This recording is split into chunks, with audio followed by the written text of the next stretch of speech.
सगळ्यांना श्री स्वामी समर्थ. रॉयल शेळके या चॅनलमध्ये मी शालन तुमचं स्वागत करते. तर आमची बघा रोजची शेतातली कामं म्हणजेच खरबूज लावायचे त्याची तयारी चालू आहे. पाईप काय होतं, रान नीट करताना बाजूला काढून ठेवावे लागतात आणि परत रान नीट झालं की आतमध्ये घ्यायचं. तर असं चालू होतं रानामध्ये काम आमचं. पाईप टाकायचं. हे बघा, हे मांजर, त्याला वाटतंय की ते काहीतरी उंदीरच आहे, त्या गोंड्यालाच बसले ते हे करत खेळत बसलेले. तर रानामध्ये चालू होतं काम. खरबुजाच्या ह्याच्यामध्ये पाईप अंतरायचं झालं ते. आणि मग आम्ही दोघींचं काय, आम्हाला दोघींना तर सुट्टीच नसते कामाची. दोघींनी अशी भेंडी तोडून घेतली.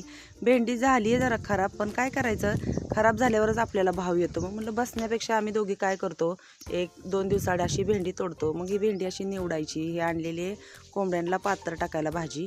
आणि आमच्या मामांचं काय काम चालू आहे. आमचे मामा दवाखान्यातून आलेत, बरं नव्हतं, पण तरी काम करायचं आमचे मामा सोडत नाहीत. हे आहे चिकट सापळे नवीन भेंडीत लावायचे आहेत म्हणून त्यांनी तयार केले. 2 पॅकेट आहेत, 50 चिकट सापळे त्यांनी तयार केले. शेवरीची लाकडं काढली आणि हे बघा दवाखान्यातून आले, जेवण केलं, गोळ्या खाल्यानं लागले कामाला. सगळं स्वच्छ असं रानातून आल्यावर झाडून झोडून घ्यायचं, आवरायचं आणि परत लागायचं स्वयंपाकाला. असं असतं रोजचं आमचं काम. आणि आमची मांजरं वगैरे बघा कशी अशी मस्त निवांत असतात. तर मग नंतर मला तेवढी भेंडी निवडायची होती. आत्या गेले त्या शेळ्यांना गवत आणण्यासाठी आणि आता मामा पण जाणार आहेत, कारण मामाला परत गायी आणायच्या आहेत. ही चिकट सापळे लावणार, येताना गायी घेऊन येणार. खूप सारं असं रानात काम असतं. आणि मग काय ते रानात आता मका पेरायची आहे. मग हे होतं रान तुरीचं. मग आम्ही आलो सड वेचण्यासाठी. हे बघा, आणि असे छान सगळीकडून बांध वगैरे सगळे जाळून टाकले. आता रान रिकामं झालं. मग काय होतं नंतर, मग गवत येतं, खुरपायला वेळ भेटत नाही, गवत काढायला वेळ भेटत नाही. मग बांध स्वच्छ असले की जरा थोडं रानात कामं करायची भीती वाटत नाही. आणि असं आम्ही दोघींनी मिळून काल सड गोळा केले त्या रानातले.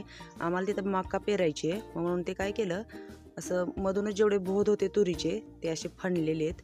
मग त्यातनं ते सगळे सड गोळा करून काढायचे. मातीच्या आड गेलेत, एक एक एक बाहेर काढायचे. आम्ही जिथं असे गवताचे ढीग दिसले का ते पण असे पेटवून टाकले. म्हणलं तेवढंच साफ होतंय सगळं. असं केले सगळे त्या रानातले सड गोळा.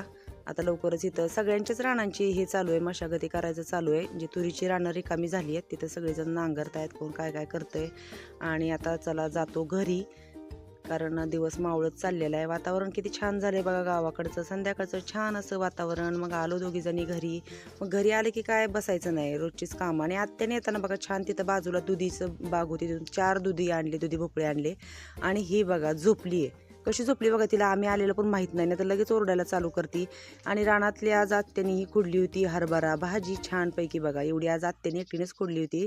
आत्याला चुलीसाठी लाकडं आणताय. तर कसा वाटला व्हिडिओ नक्की सांगा. भेटूया पुढच्या